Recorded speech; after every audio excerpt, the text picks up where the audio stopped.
a great panel.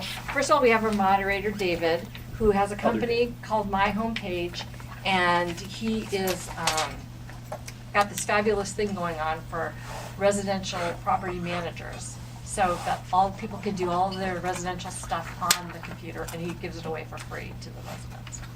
We have James. Do you want to just give us a one-liner about what you do? Yeah, Exit Group, we're a lifestyle media company. You may have heard of the Knot, the Nest, the Bump. We run those services and all the stuff around that. Okay. You want to talk about the couples thing for a second? I was being really brief. Oh, that was good though. Doing a very good job. Just so you know, we're going to try and be briefer this time. Last time we ran long, but we cut off at 8:30. So David might be cutting off some of the questions out there and the panelists. And don't take offense. He's just fun. Okay. Yeah, so the Nuts, a wedding planning website that I like. I hope some of you have heard of. The Bumps for planning your first child. The Nest is for your first home. We've been around since .com1. We've gone through AOL homepages. One of the channels we've listed, delisted, listed again. Public company making $130 million revenue. And we're going through a massive replatforming and rebuilding our entire product and planning for the future. So it's a really exciting time. Thanks. And then Steve, he's our media partner, but he also is the head of the New York Video Association, and he also has a cool thing with Wire, is it? Wire, yeah. Wire. You want to talk about just for a second? So I've been in the video space a long time. I've done 5 companies. I've done big ones and small ones. This one's kind of a mid-sized growing one. The original platform company, Magnify.net, powers a lot of big websites for video curation. New York Magazine, Time Out, AARP, lots of others. You've probably seen our logo. TEDx is ours. About 3 months ago, we purchased from Cory Booker, then the mayor of Newark, his company Wire, which was a public consumer-facing video curation site, and we're in the process of merging those 2 properties together, both in terms of traffic and ad opportunities. It's terrifically fun video. I was in the web video space long enough to remember when videos were really small and didn't work, and we lost a lot of money. And now, unless you were Mark Cuban and you sold at the right time. at the right time. Broadcast.com. Gotta love it. so Mark and I got into an argument years ago because he said curators were vampires. And I was like, Nice. dude, there's no more logical vampire candidate on the planet than you. You suck the blood out of Yahoo. He's the guy who owns the Mavericks. You probably know He's him. actually a friend. He's a good guy, but he's entertaining on Shark Tank. Strangely enough. Is he? Yeah. That's awesome. So video is going to be big, and I'm excited to be here to talk about it. And then there's Ben. He's our investor representative. It's a He's good segue with broadcast.com. So we represent companies typically on the sell side, technology, media sectors, do occasional help a company with a capital raise, technology, media. Just closed the deal in Switzerland today, which was nice. That means I can get some sleep tomorrow. cool. And Andrew, he's got a really cool company, and he told me not to call it a publishing company. So go ahead. Oh, okay. So I'm Andrew Boer.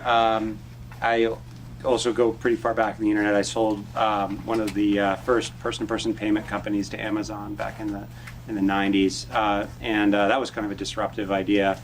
And the current idea that we've been working at Movable now for about 3 years is really that that authors and now have followings, and now brands are actually looking to create content on a large scale, and whether those be authors or influencers or whatever you want to call them. And the idea is really, well, you should be paying for the content that you create, not by the word, which doesn't really make any sense, but you should really be paying for the audience that it's reaching, because these individuals who are creating the content can now move that audience. And so that's why we're called Movable Media. So we get these influencers to move their audiences to content that they create for brands. And so I'm seeing some eyebrows kind of going, so we can go into it later. But but that's what we do. And we work with a lot of big brands and create influencer marketing programs. And then David, as I already introduced you, all-around great guy. David is taking over Bill Sobel. If anyone was here to see Bill, he had a car accident this morning, and so he wasn't able to come. So David's taking his place, and David could talk all about TV, which Bill was going to talk about. Bill also said that Steve Rosenbaum run circles around him so that he'll fill that gap too. So we've got the multimedia, the video, the VC guy. That's okay to say that. And Can we just call him the money guy? the money guy, the publishing guy, It's easy. and he's got a very cool thing which you're going to talk about, Adworks. Yeah. Okay, you want to tell them? Oh, yeah. So AT&T Adworks is the group at AT&T that focuses on the future of television. For those of you, well, there's one county in Fairfield County, Connecticut, but if you're from the Northeast, you wouldn't know that we're a cable company. We actually have about 5.5, almost 6 million households that we provide cable services for through Uverse. So we're looking at the future of advanced TV, what happens with interactive channels, a lot that I'll talk about, what is the data that you can get from actual viewing habits and things like that. And the wall outside, the big hallway wall here, actually brings up a map of connected television shows. So you can look at one show and see, based on our set-top box data, what are the other shows that people watch if they watch that Okay, show. say your favorite show. How I Met. Yeah, yes, because I did say when she said, "Can you fill in?" I said, "Well, I'm missing the How I Met Your Mother finale tonight." I know it was really tough. You have a recorder, right? It's being recorded, yes. But, He's going to see it on the big screen. yeah, It's Betamax, actually. yes, it's an old tape thing. And then David as our fabulous moderator, and don't get mad if he cuts you off. All right. Well, welcome, everybody. I hope you're all excited to be here. I know I am. I'm sitting tall just for the occasion. So I wanted to start just by talking a little bit about format. I've got some questions, some pocket questions I'm going to run down the line with these guys, and then we'll open it up, be a little more interactive. I've already prepped the panel a little bit to let them know we're going to be a little stricter this time on keeping everybody equal in terms of time of speaking. But we do want to hear from everybody, and we want to get lots of great feedback. We also want to turn it over to you guys to get questions from the audience, because I know there's going to be a lot of really, really valuable information coming from up here, and you've probably got a whole list of questions. So I'll call on you, and we'll try and spread that out around as well. So I'm going to start with James. We'll go down the line. I've got my pocket question ready to go. So this is about multimedia management platform systems.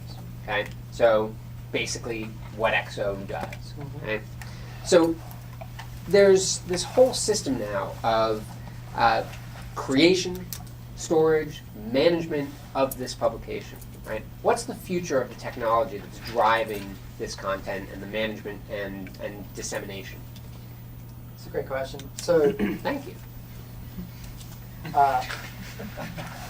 we actually have a couple of really big systems. And the big systems are not what's going to drive our future. We're actually turning 2 really big systems into about 50 smaller systems. And we're doing that because we're looking to find ways to make the content and the services that we provide much more highly integrated and much more connected. And it's kind of funny because it's the same thing that Amazon did when they went from version 1 of their software to whatever they have now.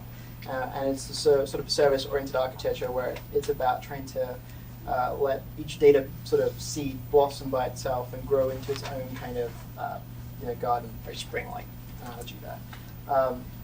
And we do that because it helps all the different kind of parts of the business be able to expand and grow by themselves. And everything from local vendors and sort of our model around that kind of data right up to content editorial and all these different pieces. And allow us to integrate stuff differently based on what we're learning through mobile, through web, through sort of partner content feeding through to MSN, Yahoo, and other sources. So really, we're learning that bigger systems don't really cut it, and smaller systems allow us to be more agile, more adaptive, and create much more interesting solutions. One more thing that's nice about it is as we learn different pieces from the Movable stuff that you guys are doing is a great example. As we start looking at aggregating content, real-time publishing, and really figuring out how we move our traffic around on a day-to-day, second-by-second basis, we can sort of switch out different parts and upgrade it. So it's kind of like having a car where you sort of buy off the shelf, off the lot, and then you start adding kind of cool bits in aftermarket. So you're the Fast and the Furious of mobile. Can I get like a I big really did spoiler? that, And we do have a big Spinning spoiler in the rims? back. Yeah, no, we're very adaptive. We like to think of it as we have a nice house in Connecticut, and because we have some land, and we raise some money to get there, and have done well over the years. We're now upgrading, right? So we're just currently replacing the foundation, the roof, some of the decoration. Next year we might add a garage, we might add a pool. So it's a very adaptive growth way of thinking. Cool, very cool. So Steve, video content, right? You've been in it for a while. You are now given the opportunity to prognosticate. It's not very often I get to say prognosticate, but I'm saying it now.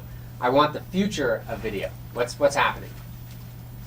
So we used to be able to define video really clearly as premium content and UGC. And there was no question about which was which. What is UGC? User generated. Ah, And that was basically YouTube. And so you had premium content that was living on individual sites that were high quality sites that all wanted you to treat them like they were television channels. And then you had YouTube, which was everything else. What's happened in the last 3 years is that it's all gotten blurry in between. And so you now have on YouTube very high quality content from lots of branded partners. You've got AOL doing extraordinarily well distributing both their own made content and content that they acquire. You've got Yahoo doing really well. And you've got more and more individual silos of quality content popping up at Condé Nast and Hearst and lots of other places. Audiences, interestingly enough, there's only one thing that's absolutely not going to change, and that is that all of us need fundamentally a decent night's sleep. So having this pool of noisy content all growing exponentially, it doesn't make us happy. Like if I said to you, hey, instead of having a slice of pizza tonight, how about if you have 47? It would go from being, oh, thank you for the pizza, to, ugh, right? No one wants 47 slices of pizza. So we're at a place where consumers are increasingly saying to their sources, no, I don't want more action, less. But I want what I want, and I want you to know something about who I am. And so, to me, the future of video, and what's exciting about it is, we're going to make video here tonight. It's going to be put up on YouTube. It's going to be seen by billions of people. Okay, I'm kidding. No, it'll be billions. It's going to be seen by a couple hundred people. And those are going to be people that are interested in what we're saying and who we are in this event in New York in technology. But those couple hundred people are actually probably reasonably valuable. They're probably technologists. They're probably people that an advertiser would like to be able to reach. So the gap that we're going to close in the next 2 to 5 years is that smaller audiences that are identifiable and quality are going to start to become economic. Okay. And the word that used to get used, we don't use it anymore, but just by way of analogy, is long tail. And we've stopped using it because it means it's come to mean valueless. But the truth is, the only thing that hasn't changed in video, and that I think is going to change and be exciting, is the economics around it. I mean, we're still seeing the bulk of the revenue on video come from national advertisers that are essentially willing to pay for great big identifiable audiences.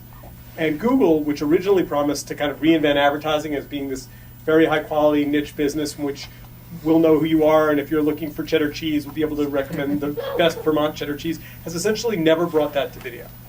And so, what's exciting to me is that there is this wall of money that's waiting to make its way to high quality niche video. And that's what we think about every day. wow. Is advertising the right medium for video? I mean, is it the right medium to monetize it? It appears to be the medium that is going to be the one that monetizes it. I mean, VOD is a distant third. It's a fair question. If I could draw a picture and have complete freedom, I'd love it to be something more responsive and less intrusive. But the evidence is it's not going that way. Okay.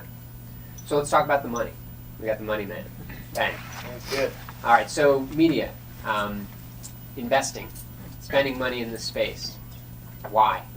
Is it worth it? It's a growing space, that's for sure. It's very growth oriented. I mean, digital media is a pretty generic term. I got to break it down to like publications, like Mashable has got an investment. You look at WhatsApp that got bought for $2 billion. That could be considered digital media. So it's pretty broad, but certain areas more interesting than others. I mean, I like your point from long tail, because basically a lot of these analytic engines behind the media sites are quite interesting. And you can actually figure out what we like what kind of media we watch, and what kind of ads should be served to us. So some of these back-end plays are really interesting, actually. We're doing a company that's gamification, as an example of new things in social media, and we're on the sell side for them. So we typically do mergers and acquisitions, sell side, and an occasional capital raise. But I think the analytics and the tool spots are really interesting. The direct publications, the growth's not typically there for VCs. There are exceptions to that, but sometimes they're best served by organic growth, just growing every year. They're not going to grow 100% a year, typically. Cool. Okay. So Andrew, let's talk about the pricing and value of content, right? So this is a really key question because it's been changing over time, and in the next, say, 10 years, we're probably going to see an entire revolution on how content is priced, right? It's no longer the same monolithic structure. So as things get more granular, how do you keep up with that? What's the future going to be there? Well, I think it's interesting when you think about the way we price and value content, that content got priced and valued very differently in different areas, right? So if you think about the book industry or the music industry, that where essentially artists are paid for consumption of their content, right? Somebody plays your song on the radio a bunch, you get paid. You write a bestseller, you get paid. You get paid royalties. For video, partially, like Nielsen kind of does that on television, right? But then for digital video, the model isn't quite clear yet. It's these kind of pre-roll advertisements. And for text, which is where we mostly live, the way that is still compensated for content creators came out of the newspaper business, where you essentially had to just fill a number of pages, then you had ads that ran against it. So people get paid by the word. And if you think about it, when you're thinking about creating content, paying by the word makes really no sense at all in an online world. Because you might create content, and you might create content, and Walter Mossberg might create content, and all of that content has a different value, right? And yet, if you pay by the word, then arguably those might all be the same. And so people create proxies for that. But really what they should do is they should pay people for the consumption of that content. And the problem was if you used advertising as a mechanism to value and to monetize that, advertising's not a very good method of doing that, because what it does is it tries to take a little piece of the audience's attention, right, and kind of interrupt. And what we're seeing is actually brands are saying, I'd be willing to pay about 10 times as much for that audience if I wasn't just interrupting them and getting a little piece of their attention, but if I could actually get all of their attention. If that could become my audience, I'd be paying about 10 times as much. So when I asked you about what do you think how video is going to be monetized, I think, I think the banner ad has been a total failure. 100%. I think we all agree on it. I think the pre-roll is almost a total failure, and the way that we monetize video content. But I think what you'll see is that more and more creators will start working directly with brands, and there won't be an advertisement. It'll just be like you're at that site and you're part of the Intel community and you're seeing this interesting tech, thing, and it's coming from Intel, and they're going to try to create other offers so that you're going to be more interested in what they do, and they'll be the channel. So I think, so I'm very interested in that idea of how we value, how we price it. I think, but that's going to go under a radical change where we're going to price and value content based on consumption and not creation. Because creation, there's just too much content, and it can really be anything, and you're just guessing. And as long as we price based on creation, a lot of brands, some brands are going to really succeed at social media and content and publishing, and some brands are really going to fail, and nobody's going to know why. So they've got to be able to hedge their bets and say, hey, I'm going to pay for performance. So that's our view. It's funny on the idea of pre-roll and how it's a failure. I have literally said to people that if a brand comes up on a pre-roll that's not related to what I'm watching, I will actively go out of my way to not purchase anything from them ever again. There you go. To punish them for interrupting what it was that I was trying to get to. Yeah. It's I was on Hulu once, and I was really interested. I can't remember what the series was, but it was great, and I was watching it, and they had the same clam strips video ad that I had to see. I literally saw it like 30 times, and I was like, I now have like I can't even look at a clam strip. Like the idea of it, just like this is Paul's, right? Yeah. So, but they were like the only advertiser, I guess, that was on that show. So David, I don't have a pocket question for you unless That's you okay. want to answer one that. You do have a pocket question because it's the Bill Sobel pocket So we're going to question. ask him Bill Sobel's question? Yeah. And he knows, you are that good? Let me try to. I'm blown away. I'm Hold on. blown away. Completely blown. All right, Bill, David. Whoever you are. So you've always been on the cutting edge of TV and entertainment. I kind of. Okay, yeah, it's working. Wait, just for that point, there's a YouTube video, just so you can look this up, of me introducing Regis and Kathy Lee to virtual reality in 1993. Cool. So I can take that. Okay, I have here been it on the is. cutting edge. So, A little early. so TV and entertainment. One day. How has technology transformed these industries? Well, totally. This is a question I can All right. answer. This is what I do all day long here, really looking at this, right? So when you're my age, 54, you grew up in a world where television happened at a very specific time on a very specific day. If you missed an episode of MASH, you waited 6 months, potentially, Yes. to see it in summer reruns. That's painful. And that was it. I mean, that's the way TV worked. And you could be in New York, and there were TV shows that they didn't get in Philadelphia that we got here in New York. Right? They were totally separate markets and environments, and that's the way we lived. We actually lived with what we now call appointment TV, was what we all watched. It was all appointment TV. It's interesting. There's a story in a book by Ken Robinson, the person who writes about creativity and education. And he writes about the first television broadcast, 1939 World's Fair, to about 100 houses here in New York City from Queens. The New York Times writes about this momentous occasion the next day and says, this will never work. This is a stupid idea. We are never going to sit on a couch and watch a screen. We like radio because radio lets us do other things while we're listening to the radio.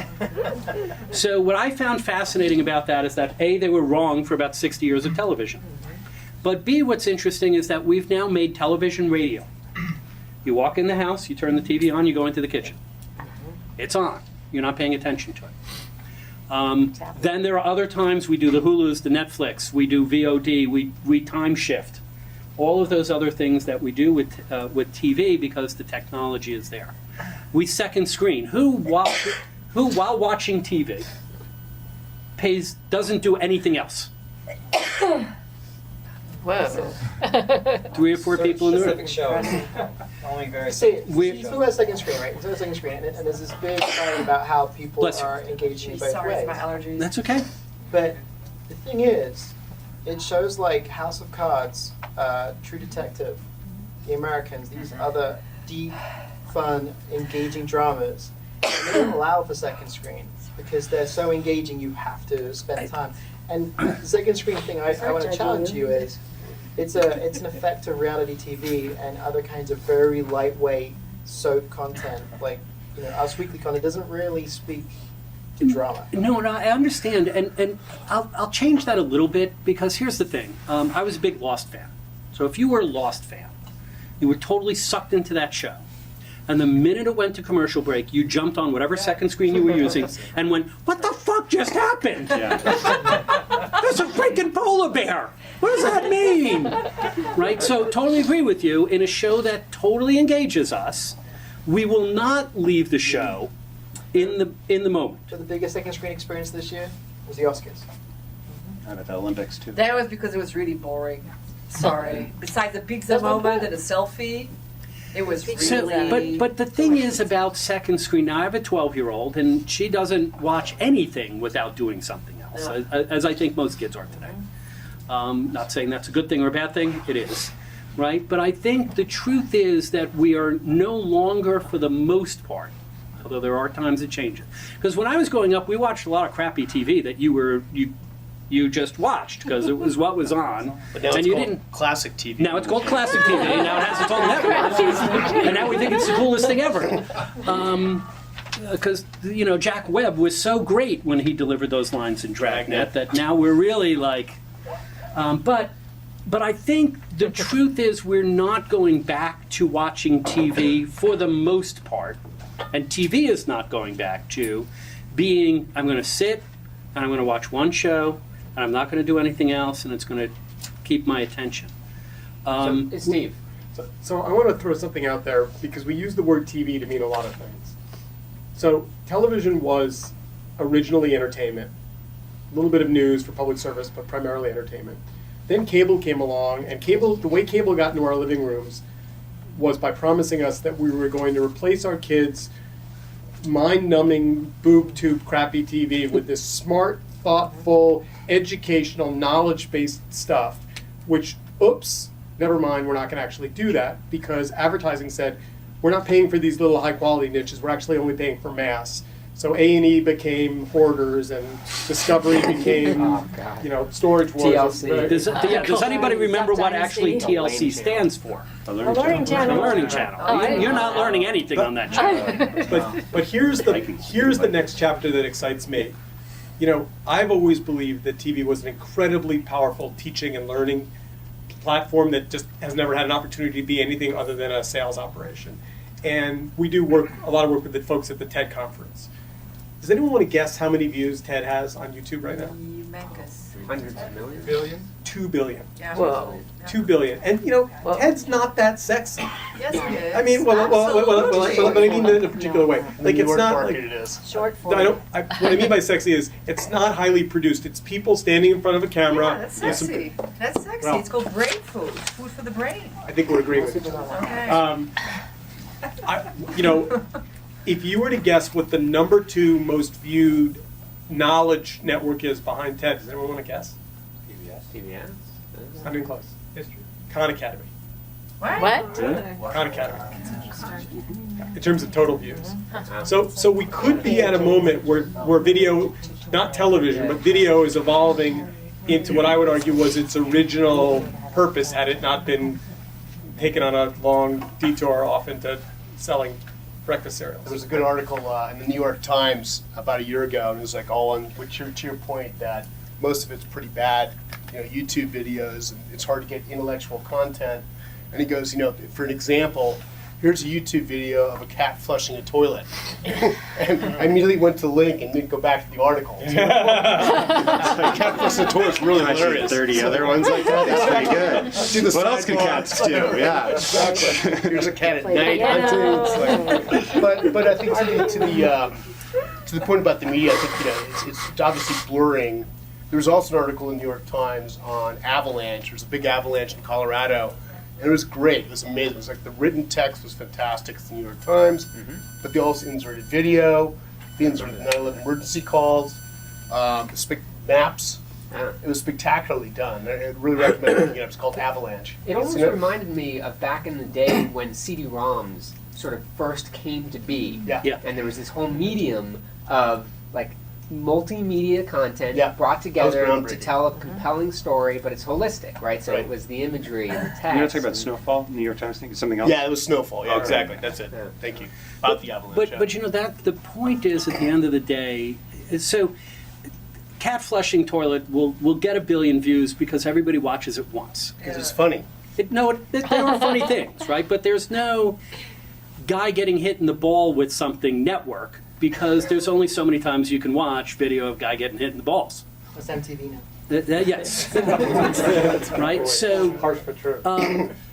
at the end of the day, though, we still go to stories. Right? So however we deliver it, single screen, multi-screen, book, printed page, picture, doesn't really matter. What I think we've lost over the way is stories.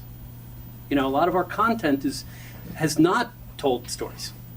So is that the challenge ultimately that advertisers have, and the way that this stuff gets monetized is competing with the concept of storytelling, and not being able to deliver on the promise of a story I have a view because on of the. I have a view on that, and that is actually if you look from history back to let's say even the 1500s. Let's go way back, right? The mediums that flourish in which you see like the Michelangelo come out and or later on the Mozart come out, or later on the Wagner, right? Whatever it is, right? That is always the medium where the money is, right? That the reason that the Sistine Chapel gets painted is because the Pope and the Medicis want to basically create advertising for themselves, so that when people come in and they all be like, oh, hey, those are the Medicis. And then opera is basically later on the place where all the money is, because that's where you can actually. And if you look at the short story, like, why don't we have a Hemingway anymore? Why don't we have a Faulkner? Well, there's no money in short stories. Comic books, every medium, when you see the height of a medium, when you talk about the storytelling, it's because that's actually where the money is. And so you see right now, for example, probably we're past it now because of the tablet, but like maybe 5 years ago, you probably saw the best kind of most immersive video games for consoles. Right now we're in a golden age of television with HBO, and you're seeing things that have never been done before, True Detective and The Wire, and that's because those have subscription-based models where they can actually put in Game of Thrones, they can put in millions of dollars into those things, and movies is a dying medium. And I think that that's where you see the flourishing, and it's not always instant, but I think that's where you always see the flourish. So I don't think storytelling is dead. I think storytelling still exists, but it's going to go to where the medium where there's actually an audience that can be monetized. And I mean, there's exceptions, which we'll hear about. I do say that, but again, I'm looking at all these guys. I mean, yeah, sure, HBO's subscription model, they are doing okay. They're not doing fantastic. They're not doing amazingly. FX, ABC, USA, these guys are doing a lot of this stuff, and they're not doing amazingly well.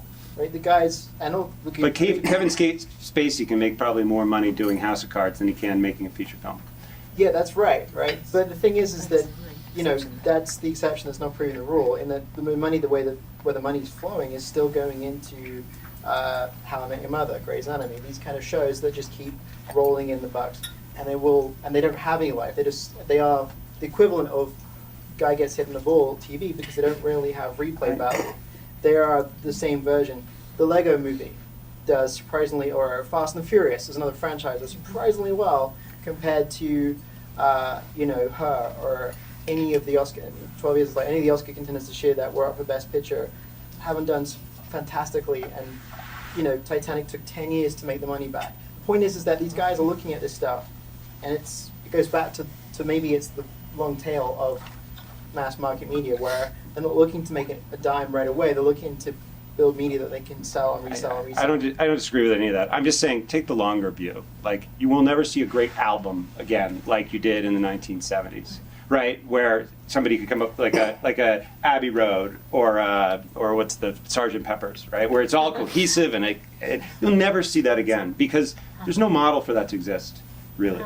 And so it's just, yes, you're probably right, given this 5-year period, but take the longer view, and you'll start to, I think you will see a correlation to like how big is the industry and how well can it monetize with where the great storytelling goes, where the talent goes, where the great things are. And so, I don't disagree with what you're saying. I've got a great example, actually. So, basically the money goes where the eyeballs are, right? And the eyeballs are increasingly going away from traditional broadcast TV. And just one example, or movies for that matter, right? That's the other case. So Disney just bought this company, Maker Studios, correct? $500 million, and their key content is epic rap battles of history, and expert makeup artist Amy Pham's The Fashion Statement. So it's these little micro channels, right? Yeah. It was a deal this afternoon. Did you see that Yahoo bought NDN this afternoon? No, I did not. For $300 million. Not bad. But so these, basically a lot of the eyeballs are going to this micro content side that's interesting for them. And Disney's got to follow. You can't put a movie out and get all the eyeballs. I think that's What's true too. depressing is people making good content get sold for $300 to $500 million, and WhatsApp got sold for $19 billion. Well, that's because WhatsApp owns the audience, right? They have a captive audience. They don't own anything. Well, they're perceived as having, how many people use WhatsApp around the world? Anybody know? 400 million. 400 million, right? So the argument is like 400 million is a really big audience. We'll be able to monetize that. Like, I think that's very But different see, than. there's where, you know, as a guy who works for an industry, you know, in a place, in a room that sells ads, there's what the advertising industry does wrong, right? Because we go after eyeballs without going after context and other things that go into it. Because the reason, like, you know, if you start to track, so there's enough people in the room who might get this. I have a thing in my personal presentation, on my AT&T presentation, that says social media plus advertising equals Amway. Because if you're of a certain age, you remember somebody in your family who sold Amway, and no matter where you went, they pitched you Amway. And that's part of the problem, is that when we look at just eyeball as a measurement and as a, you know, reason for valuing things, we get a lot of people who look at things who don't want to look at what we're talking about. There's no way that you can drop advertising into advertising as we know it today into WhatsApp. You know, I got pitched by a company when we were doing mobile work.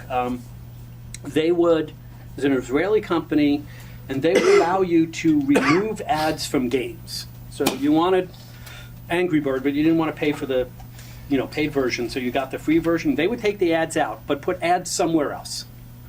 And one of the places they put the ad was in those couple seconds between when you hit send and when the system connected to the phone to dial the other person.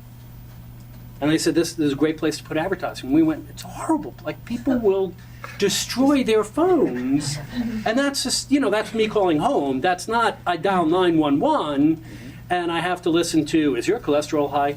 You know, that would really piss me off. You know, we haven't done a particularly good job figuring out what is a real value of an audience, right? The Wu-Tang album, right? So the new one, they're making one.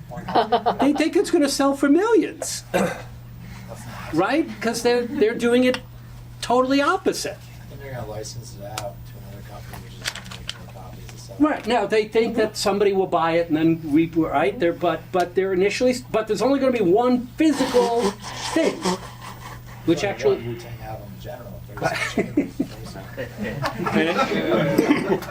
So two things. I'm an unfailing optimist, if you haven't figured that out already. So, one, I think that we have to talk about this. You know, if you look at the way mobile is growing, particularly for video over the last 24 months, young people in particular have already made a decision about how they want to consume video.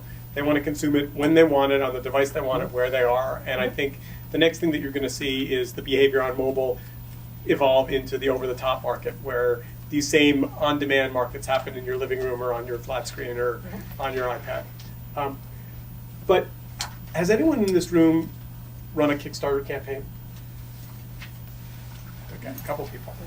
If you haven't played with it, you really should, because it's like I don't believe that that the goal of media makers is they want to reach mass audience. I mean, if you use that measure for food and said, what's the best restaurant on the planet based on volume, it would be McDonald's. And nobody would argue McDonald's is the best food on the planet. Media makers want audiences that mean something to them, where their material can be valuable, where they can educate, teach, illuminate.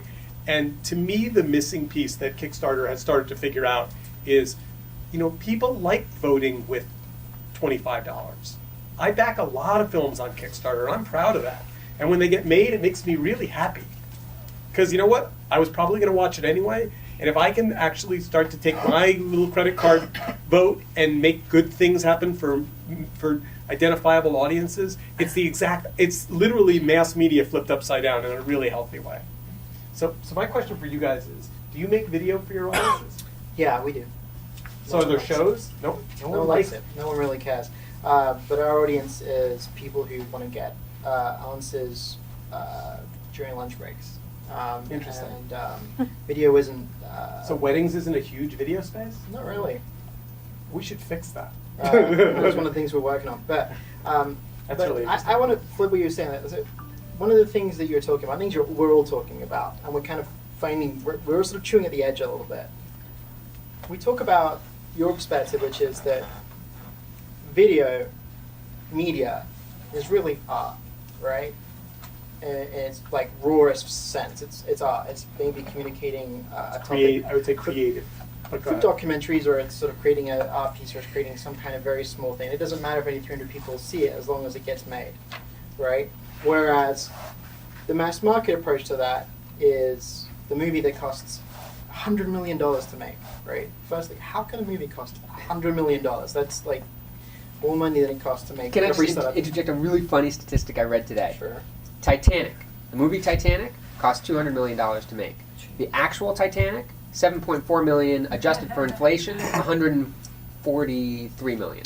And the movie Titanic went bankrupt, and they lost the rights to it, had to sell it, and it took like 10 years to earn out, and so Cameron never actually saw the movie. But to be fair, the original Titanic sank.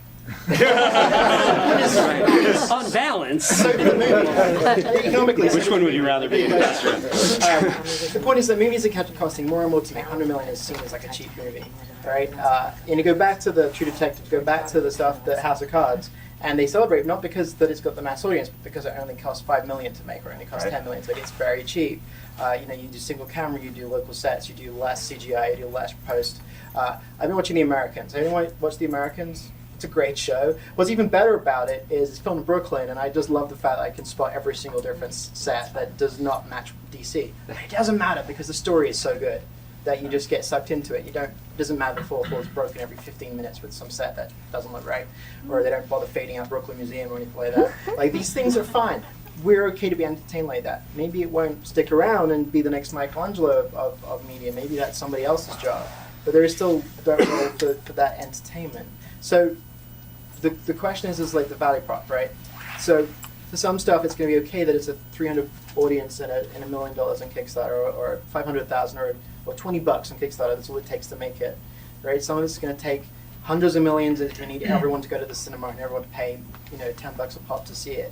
The question is, how do we make those things coexist in an economy that allows for the big stuff and makes that the rarity, and the small stuff is the norm, but still creates audience around it? Well, I think one of the things, and again, this is sort of me theorizing. We went through a period of what they call responsive design. I want to make a piece of content that can play on every screen.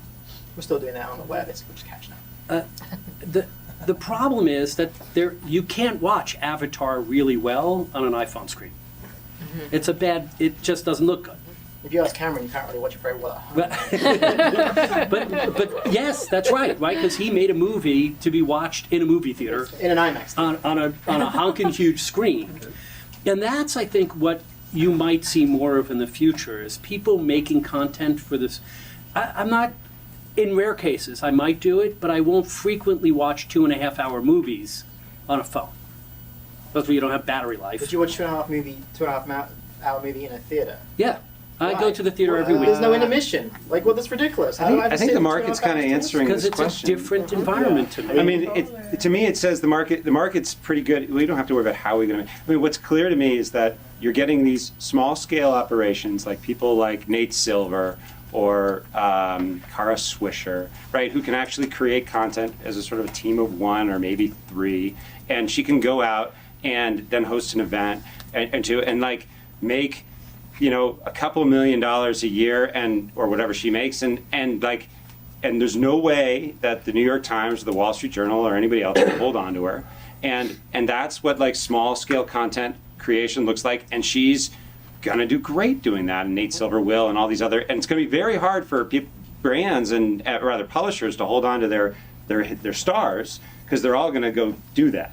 At the same time, I think you're seeing that the big budget play and the really huge, incredible content thing, like there's going to be very few people who can really do that and pull it off. Like there's going to be certain categories that people will always go to those big budget movies because they want that. It's like superheroes. People always go to the superhero movies and they know what they want and they expect it. But there's not going to be rom-coms anymore being done at high price tags. They're going to be done really cheap or not at all. And there hasn't been a rom-com that's been good, I think, in the last 10 years. So it is what it is. The market speaks for itself. I think the other aspect, which is interesting for me, is the length of content and our attention span. We have so many different screens. We're answering emails. We're looking at short YouTube videos, and I haven't been to a 2.5 hour movie in a long time personally, and the movie theater in my building just shut down. So I think movies, long form movies, it's more difficult for us to watch. I mean, you can still have high quality content in an hour on HBO. And it's a great story. I think people tend to go towards that. I think people are going that way because it's a little easier both on both sides. You bring up the point about creators running away. Who here has seen a Christopher Nolan movie? Who here knows who Christopher Nolan is? Mm-hmm. Who here has seen Inception? Right? Everyone knows Christopher or Batman. Christopher Nolan is an amazingly talented director. He's well respected. Everyone knows he is a star, but he still took like 3 times as long as a normal director would be to get something financed for Inception, because it was such an abnormal story that no one in Hollywood was willing to back it because they thought it was too risky, and yet it outsold everything that year. Like it made 5x back on its investment rate. It was ridiculous. So for Hollywood, that's huge. The point I'm making is that it's not people don't want to consume it, it's that the finances aren't willing to back it anymore. And I think they're just seeing the Playing it safe. Yeah, but I think in a lot of industries though, Marvel it's really changing. Like the book industry today, like why would you go to a publisher to write a book? Like you would, self-publishing a book on Amazon, build your own audience through social media, keep 80% of the profits as opposed to 10%. And why would you do it the other way? It literally, to me, and if you do it through a publisher, that yes, oh wow, I got published by Random House, but then they're going to ask you to do all the promotion anyway. Yeah. So why wouldn't you do? And I think film, it's yes, like you could probably hard to get some of your big stars to sign on to your movie, but I think a lot of them are increasingly doing smaller projects, indie projects that where they're gonna own a big piece of the gross or whatever. But it is. I think you make. I think it's. one second. You bring that up, right? So I'm going to totally. You'll win that with Veronica Mars. You'll win that with Kevin Spacey House of Cards. You'll win that with Leo DiCaprio, The Wolf of Wall Street. These are all great examples of that stuff panning out. What if I'm a first-time movie maker or a first-time writer? Yeah. Right. What value is? How on earth do I get to build an audience from nothing? Right. Unless I'm writing such an. It's easier than ever before. It's easier than ever before. No, you do because your little South Park video, and like then it's really you're really talented, and it's just you made it for like $50, and then next thing you know, like you have a series that runs for 15 years. So like, if you're I really think- talented, that means you break out because you just abnormal. that's right, and that's good, right? We want talent to rise to the top. Exposing talent. But I, and it does faster than ever before. I do think that- There are music examples. Lindsey Sterling on YouTube. an amazing Justin story. Bieber, right? Fair enough. Justin I'm Bieber. not sure we Yeah. want to hold Our our basic charge. talent. He's a very talented kid for 15 years old, and he rose right up. They've just very talented. You can. I mean, take away from Justin Bieber if you want, but like that guy when he was 13 had a lot of talent. And he ran through YouTube. People loved it. They shared it. Now you have Justin discovered. Bieber. By the way, Now that's very different than the old model, which was the Disney model. Like you had to be on like in the machine. The Justin Timberlake and Britney Spears. They all came up through the Mouseketeers, and that was the only way you could make it. By the way, and that's changed. Let's save ourselves the fear tomorrow morning when the tweet starts moving around the web that Justin Bieber died. Just remember that it's April 1st. I respect the beeps. Oh, you're a believer, are you? I'm a believer. He's a secret believer. So in 10 He's years' out now. time, He's in 10 years' out. time, Believer. is JT still going to be a thing, or is it going to be Bieber, or is it going to be both? JT. Justin Timberlake. Timberlake. Oh, Justin Timberlake, of course. Yeah, no, I mean, talent will win. Depending on Talent will Yeah, win. who's still But the around? old days, talent had to go through a studio system, or it had to go through the Disney basically network created almost all the pop stars in the 90s, like Christina Aguilera and all that stuff. They all came out of system, and they still do. Selena Gomez, all these people. But like, I think more and more that gets flat. More and more people have micro audiences, and they can monetize those micro audiences. They can bring them directly to brands who are now willing to pay for them. All right, so Dave, you have So a all those counterpoint things. on that. Well, so when radio started back in the teens and 20s, last century, right? You could literally get a broadcast license to broadcast from your living room. And what happened was people broadcast, you cooked, you ran a radio show from your kitchen, and you talked about cooking. What happened was it couldn't be monetized because nobody's buying ad space on a cooking show that goes to 12 houses, right? It's just not going to happen. So the reason CBS and ABC and NBC and those people started in the beginning is they acquired radio shows. And they put them into networks so that they could sell ads against them. The fact of the matter is that Bieber, there will always be people who show up out of nowhere, what we think out of nowhere, right? There will always be a Justin Bieber. There will always be somebody who just takes the world by storm, whether they stay by storm for an hour and a half or they stay by storm for 25 years. There will always be people who do that. But if you look at what's going on, Jesse Ray, what was the last one who did Lord. Call Me Maybe? Oh yeah, Carly Rae Jepsen. Who's now across the street in Cinderella. Became a hit because Bieber's machine got a hold of her. We're just changing machines. That's what happens in our world. We start with these ground swells, good thing to do. It starts, and then the small independents get together to do something a little bit bigger, and then a little bit bigger. Changed a little bit, I don't though. disagree, but I think that, yeah, go ahead. Okay, but, your point about the cooking radio show with 12 households. Well, now you've got YouTube, you've got Google, you've got everything out there, Facebook, where you can do a cooking show and get, if you're really talented, to your point, and get massive interest. So it's much easier to get exposure now. Yeah, And that's great. 'cause you're No. exposing great talent. Believe me, I'm a big. I'm not suggesting that the old studio way is the right way to do it at all. I'm just saying we're in the period of flux, in between the Yeah. two big waves. Yeah. And what happens is we come down, and we murk in here, and some little waves come up, and they come up, and then eventually they start to come together because that's how the only way people make money is on the exit strategy, and you can't make an exit strategy, generally speaking, on one. You On have one to put person. on Yeah. one whatever it is, one book that's a hit, one movie that's a hit, One one content. record that's a hit. So you're going to start to put those things together. Now they'll look differently in 10 years, but I think we'll see a different group of studios, whatever that means, that will anoint the Yeah. hit makers. And So, to bounce back to your point then, is it not really just those who shout the loudest for the longest? No, it isn't. It isn't. I mean, I think there's a couple of different things that's happening. First of all, it's getting pushed down to the individual, right? So it's not a big corporation, right? It's like, it's one person, it's Usher, and that person, Usher, whoever it is, he's got an audience. And that's different. The idea that one person is able to have distribution to 10 million Yeah. people is totally different. And you don't need to have this huge infrastructure of Sony Music and the salespeople and the this and the that and all the intermediaries. It's one guy who's got that audience, and that person can then anoint somebody else. But and what's interesting is that you can have people who have 10 million followers, like Katy Perry or whatever, and you can have somebody who has 20,000 followers, and that person can start to monetize that audience too, because there's people who really want to, if that's targeted and you actually reach a certain audience, people are willing to pay for that, and they want to move it. And so it's totally different than the studio system, in which you had to be discovered and you had to play the game, but you also gave 80 or 90% of the value away from the content creator, and you gave it to the intermediaries in the system that needed to be there. It's completely different. no, all I'm saying Okay, is so right hold on. now. Before we get too far into it, let me open up to the audience for. So, here's where we get into some Q&A. So, right there, I love my first volunteer. Thank you. Victim. Volunteer. So Steve, you and I have talked about it, but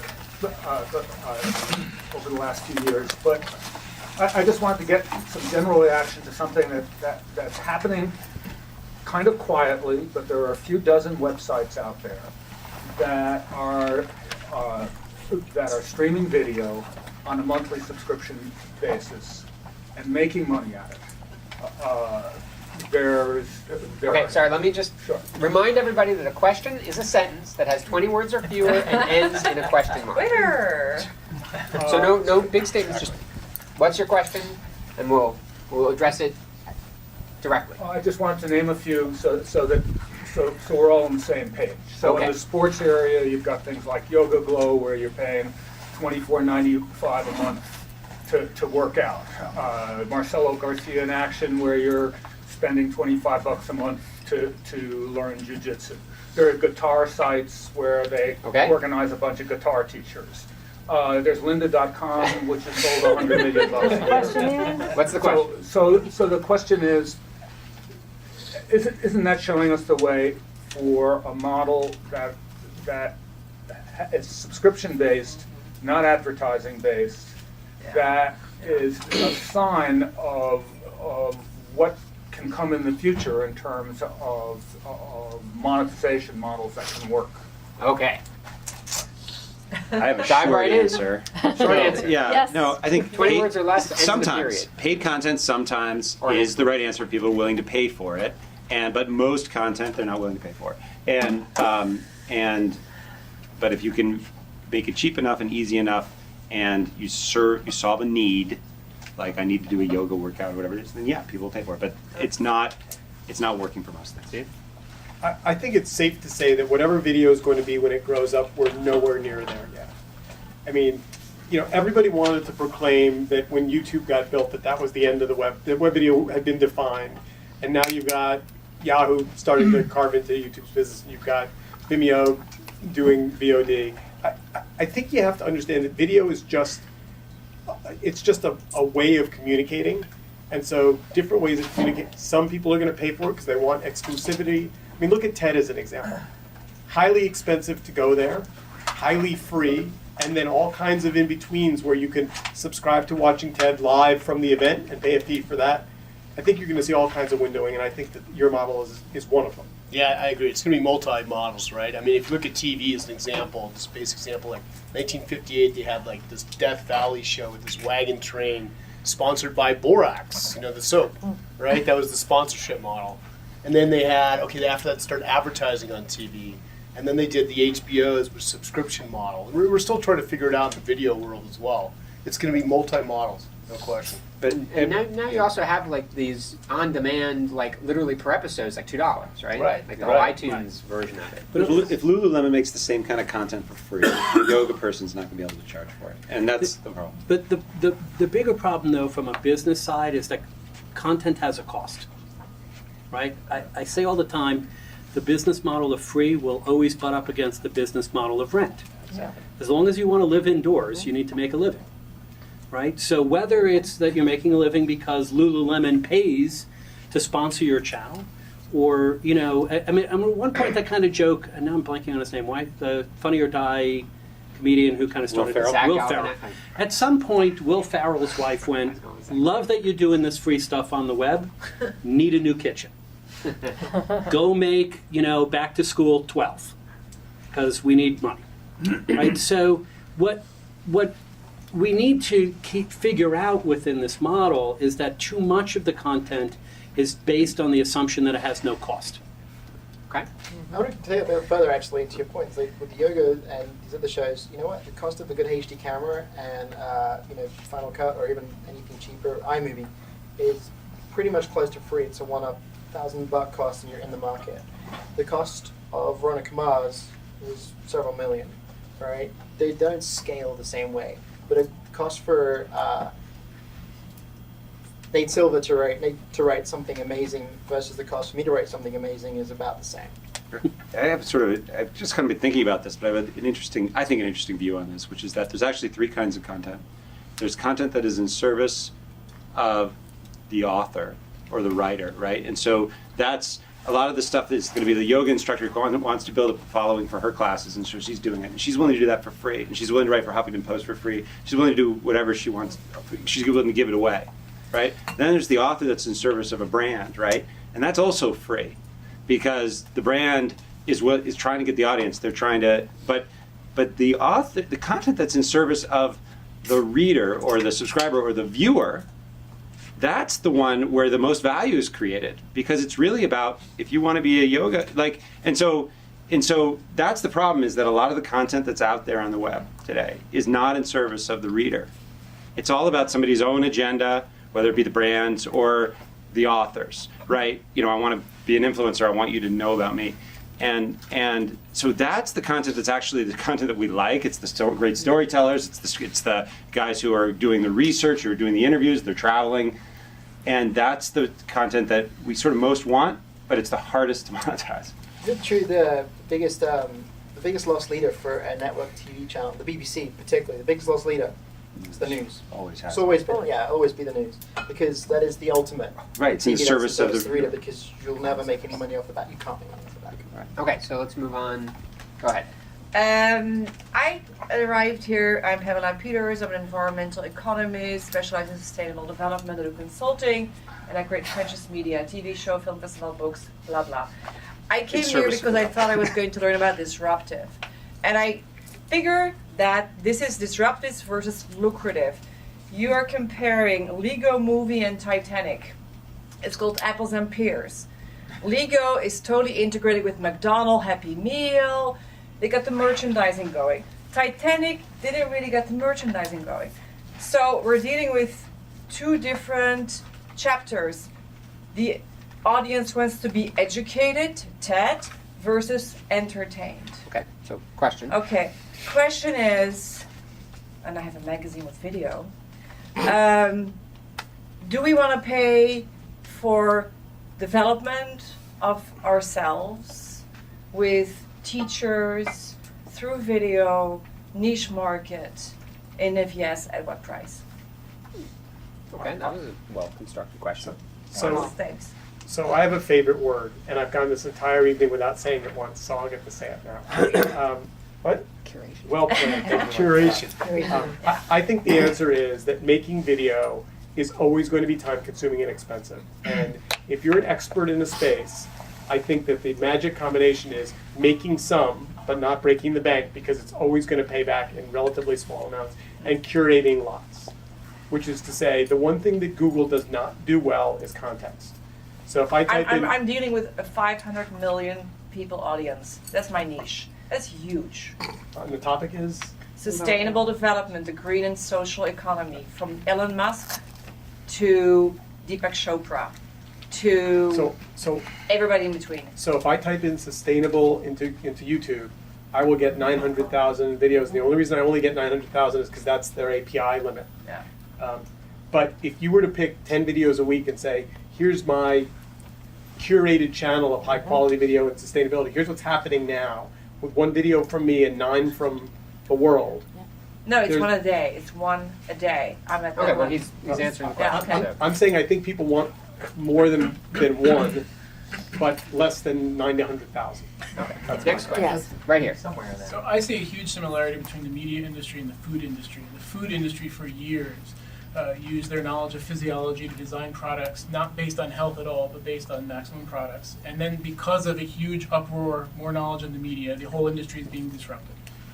The question is, how is media going to be disrupted, or are we destined forever to listen to cat videos and 7 things to do before breakfast? God, I hope not. I think there's a pendulum actually. It's like, you watch the cat videos for a while, it's funny. It is funny. And then you're like, okay, I've seen a cat flushing a toilet now 100 times. Maybe we should move on to TED or something more educational. Get bored with that stuff. Oh, is there going to be an FDA of video content? I hope Right? not. There I hope not. actually- It's the audience choice. That's the benefit of The Well, audience that's what the choice. food industry Well, it's the said for FCC, years. and And they've been around is for a while. And the 7-word rules, and in other countries, it's and even in England, it's product placement stuff that's completely verboten. You can't do that kind of thing. But let me answer your question a different way. We've been making 5%, 10%, our revenue every year on year for 10 years. We've been doing great. We're one of the very few companies that just can say, frankly, we're doing just fine, thanks. The street loves us, everyone loves us, it's great. It's a great investment story. It's never going to be huge, but we keep paying, we keep making the money. The thing is that we've spent all the equity, our house is a mess, but we're still making that money. And so we're disrupting by rebuilding, right? So we're reinvesting almost everything that we've made back into it, in the sense that we think there's a different path. And it goes back to creation, it goes back to sort of, what we've discerned out of all of this experience is that brides come back to us day after day, week after week, because they want help. They want help in planning their wedding, they want help in having their first kid, they want help. Our favorite story is the mom with the baby on the shoulder with the phone in the other hand, looking up how to birth, seriously, this is a real story, looking up how to birth them properly. Right? We get stories like this all the time, and ways where we have an audience that wants us because we have voice and we have curation, we have authority, and it's our job to find the best content, to surface it, to find the best experience, the best vendors, the best everything, and help them in that planning phase and make that experience better. The thing you have is trust. Exactly. And if you ever squandered that by trying to sell something to somebody that wasn't good quality, it would start to be damaged, but you don't, because you understand the balance. I think you have trust, you have curation, you also have production value, which is sorely lacking in a lot of videos. Actually, we don't. No, you just go wrong. We, All right. it turns out that actually trust and commons value and the name and the equity that comes with it will carry you almost anywhere through. We're doing a lot of work to fix our site and to fix our experience and make it fit that. But yeah, no, it's really trust and curation. It is really, at the end of the day, I go back to the point earlier about the amount of noise in the market, how there's so much stuff going on. If you do have trust, if you're a valued voice, then you'll stick out. And I have a feeling that networks, ABC, NBC, AT&T will still stick around for longer than we thought because they have trust. I actually think maybe, right? But I think, I don't actually disagree with it. I actually do. Because I think that the authority increasingly is moving down to the individual level and not to the brand. Like, it's not about, I don't love all of the things I read in the New York Times, but I might like Maureen Dowd, or I don't like her, but I do always like what Friedman says. Like, people increasingly are following people, and not brands, and actually the trust runs with the individuals. And so when you ask, like, hey, some people love cat videos, and there's probably somebody out there who's does the greatest cat videos, and that one's going to have the cat video following, and and that's where you're going to go for your grumpy cat or whatever it is. Yeah, I met Grumpy Cat. Yeah, great. Wow. Good for you. And that's that's to them, that's compelling content. But I think what is really happening, that's really disrupting it, is that there's these intermediaries, and that have, which are called things like publishers or networks or web Movie studios. or movie studios, and those folks are increasingly having a smaller and smaller value that they're adding, and that's hugely disruptive in my view. Okay. David, one more question. Sorry. You can go too. Okay, two questions. All right, you look very earnest. Two Like, you look questions. like you would have just cried if I hadn't called you. So my question is, I think GoPro is a disruptive technology. So how do you think something like that changes the equation from user-generated content to high-quality content where Carson Daly is using GoPro to film his kitchen show versus my friend getting married and the groom wore a GoPro the whole time? And what do you think is the future of that kind of disruptive tech? I'm sorry, that was more than 20 No, minutes, but that I'm was trying to really keep it good. short. That's a good question. Go. It's simple. GoPro's awesome. Totally awesome. Because it levels the playing field. And at the end of the day, look, we all have good cameras now. So the question of being a good photographer is not, do you have a good tool? It's, can you make an image that's so memorable and so distinctive? And if you're jumping off of one world trade, that's GoPro. If you're shooting a wedding, that's GoPro. Still have to edit it.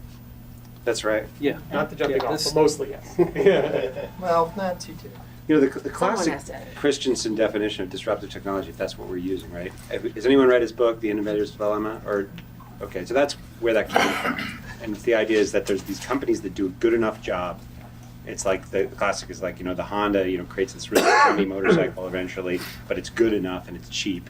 And then it beats, and then they can't compete with it, and then it eventually overtakes the incumbent. And in that way, I think you're absolutely right. GoPro is exactly that. It does it's not everything, but it does enough, and it's going to beat like what the existing way of doing that is. Yeah, no, without a doubt. But it still goes back to everything we've been talking about. I've seen a lot of crappy video shot with GoPro, because it's not always about the tool that you use.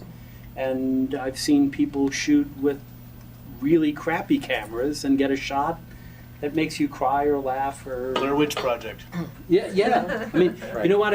When Blair Witch opened, I was at a show called SIGGRAPH, which is the big industry computer graphics show. And the Hollywood people freaked because here was a movie with no marketing, no nothing really. And clearly it worked because it was the novelty, because Blair Witch 2 sucked. And sucked wind. But, it was enough of a thing that got people thinking. Now, it opened up. I mean, I think to be fair to Blair Witch, it opened up to a lot of people going, wait, I can shoot my own movies. Yeah, the quality is key. I'll make one other disruptive prediction. I think that the industry is going to change as well. Like, they've got new players like Yahoo and Google with YouTube. And, so what happens if Google buys the NFL franchise, right, in terms of television rights? Right. That could happen, and that's going to be a major change back to the networks. Like, why would Google buy the NFL rights? I mean, they've got the distribution now. Why show it on the network? Is that a real rumor, or did you just make that up? It's No, That's a good rumor. No, That's my new rumor. It surfaces every last 2 years or so that Google's been in talks with I'm sure the they have. leagues and why about not? different things. It's Now, different distribution. The problem that they have is you have, an NBC or a TNT or somebody who's already paid $22 million up front. Yeah, That's but petty for cash. Google, it's like Right, oh yeah. So Steve, you had another point? I was just gonna close with a shameless plug. Oh, please. Oh, do your shameless plug and tell them when your next video meetup is. Next video meetup is the 17th at AOL, and it's on. You can search Meetup New York Video. That's not the shameless plug. Oh. The shameless plug is my next book is on Kickstarter, and I'm this close to getting it funded. Cool. It's called Curate This, and the URL is curatethisbook.com. And it's all about curation, and it's going to be written this summer and delivered in the fall. And I did exactly what you said. I bailed on my publisher because I'm like, they did nothing. Much as I loved having, a great publisher, I was like, I can Once do you've this. written a book, too, that guy, you've got that seal of approval, so now just do it yourself. So $8 gets you in the door. You can't beat it with a stick. Cool. All right, one more question. Okay. One last question. Right there. Okay, I have a question for you. Just sort of flipping this around a little bit. Okay, in a YouTube universe, with a diminishing role for gatekeepers and a rise in kind of autodidact publishers, self-publishers. Okay, what are you seeing from the tech side, particularly in terms of discovery, and how is discovery for the end user going to be disintermediated? And in particular, I'm interested in, is there a role for serendipity? One of the nice things about a closed media or a linear media universe is that you flip by something you had no intention of looking for, and it's fabulous, and you have a new interest. I'm interested in the billions and billions of video universe. What's happening in discovery to make that work for the individuals? Okay. So it's kind of weird because to be really good at it, you have to observe someone a lot. And when you observe someone a lot, you can, through some pretty good algorithms that exist and ones that you can write, you can figure out what they want to watch next from your big database of stuff. But the thing is if you pick something that's really appropriate to what they want to watch, they freak out. Because they don't really want the perfect solution, they want the almost perfect solution. And they want to discover the perfect solution themselves. I don't know. I don't get it. I think it's to get more and more targeted. Back to my comment about analytics, they're going to analyze everything you watch, everything you do Facebook on, everything you buy, and know exactly what you want to watch, right? People don't want to and get the problem, I don't know about that. I mean, the problem is confirmation bias, right? So it's like you're going to watch Fox News or MSNBC to confirm your own bias, right? And that's why the whole political divide's opening up as well, because everybody's watching the little target area, and that's going to get worse or better. I agree with that. And I also think part of the problem is the reason Amazon has worked well with it is because there's an implied permission to do it. I think without a doubt people get really uncomfortable when they don't consciously think about the fact that we have all these algorithms that know what you watch and what you don't watch and can make recommendations, and they get a little creeped out. You know, I think it's generational. I mean, could the experiment be, would you like us to look at what you're watching and recommend things? Well, that's what the government. I mean, the White House has announced a massive, survey on big data and where that kind of stuff. I think that we're going to see regulation. I think we're going to see a bunch of stuff. Right? We're hitting some really weird barriers. But the point I think you mean is Netflix. And Netflix is really intriguing. You guys know about the $1 million prize and the Netflix 10% improvement the algorithm prize, and they finally got an answer. Turns out they didn't actually use it because they found it didn't really help and it actually turned people away. What they've done instead is employed a massively huge bunch of editorial stuff, and they curate to a micro. There's a great NPR piece, and they curate to the micro niche, 3 different keywords, mashing it together, coming up with zombie, comedy, smash fiction or something, and come up with very niche channels, and then feed people into that and use that as a way of getting to serendipity because it kind of feels more organic. You also get some noise in the signal in order to get serendipity, right? Yeah, like exactly. if everything is hyper-targeted and exactly right for you, you'll never find something new. I think it's so weird that everybody thinks that the problem is serendipity. I mean, I use social media and everything's serendipity. It's like what all my friends think are interesting, and everything I'm encountering is serendipity. Like if I'm on The fact Facebook, that you're friends but means it's not serendipity. but I think So well, your confirmation I bias. guess. But my point is that more time I spend on Facebook going and reading like what this friend is interested in, and it's totally usually it is pretty serendipitous because I have a broad array of friends. I'm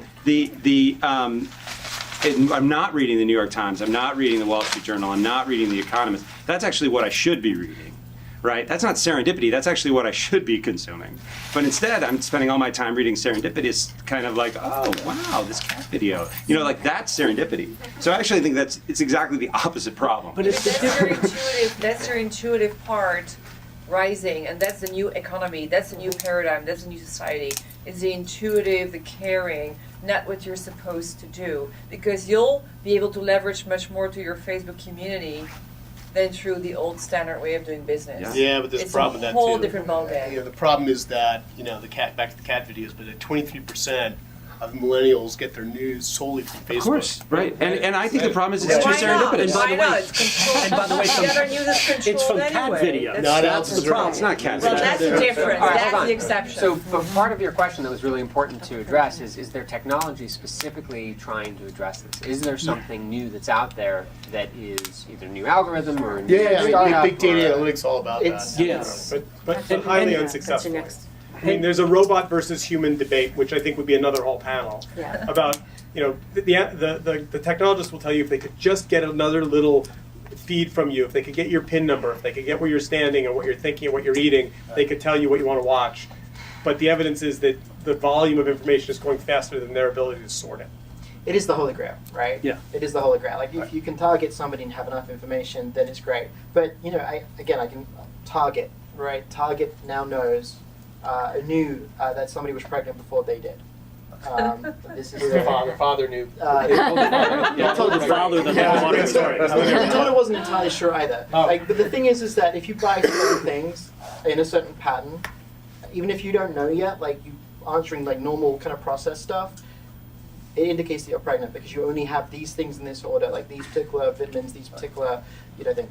The point is that you can know too much, and it's again, it's not just about being right; it's about being right at the right time. I don't know. I think 5 years down the road, big data analytics is going to have it all figured out. They're going to scour Facebook, your likes, your travel, your wherever you check in on Foursquare. They're going to look at your Amazon purchase, your eBay purchase.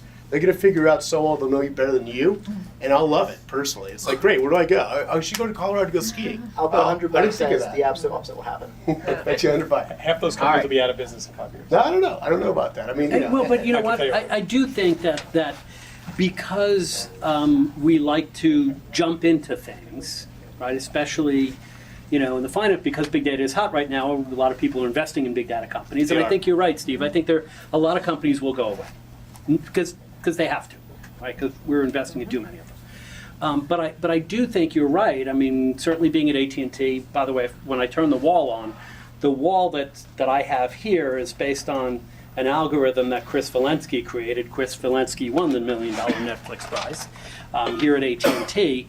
I think there is an opportunity. I mean, there's a way to use it badly, and there's a way that makes absolutely. people uncomfortable, and that there's a way that drives no value to the consumer. But remember, although it's obviously very small data, you go to some restaurant where they know what you like to drink, what you like to eat. They know you're always there Tuesday evenings at 8:30. They always have a table ready. As long as there's value to you in that exchange, then people. Yeah, I think the main concern is privacy, right? I mean, I think there's no privacy left, and 5 years from now, there certainly won't be any privacy. It goes back to trust. There is privacy left, and people will fight for it. People will absolutely fight. You should read Donna Boyd's rating about how teens using Facebook and they delete everything. Like they're overly clinical about how the experience is the absolute opposite. Seriously, privacy is still here, and it's still being fought for day by day. But it's trust. You go back to your local restaurant, you know the maitre d', you know the barman, Exactly you know the right. waiter, and they're the ones that you have a personal relationship with. They go, "Hey, Bill, let's get your table ready." Yeah. Right? And it's the back and forth that makes the difference. Right. And we count on that. I mean, like again, we're against your point.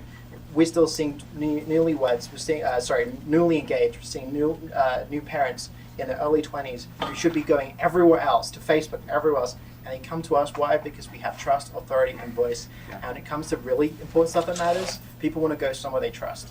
Right. And that means everything. And they want to, you know, because when you're a new parent, go ask 20 of your friends parenting advice.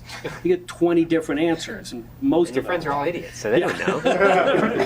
Right. No, you want to go to a place where you can say, I'm having this problem, what's the solution? Sorry, I'm really aware of time here. So, sorry about that.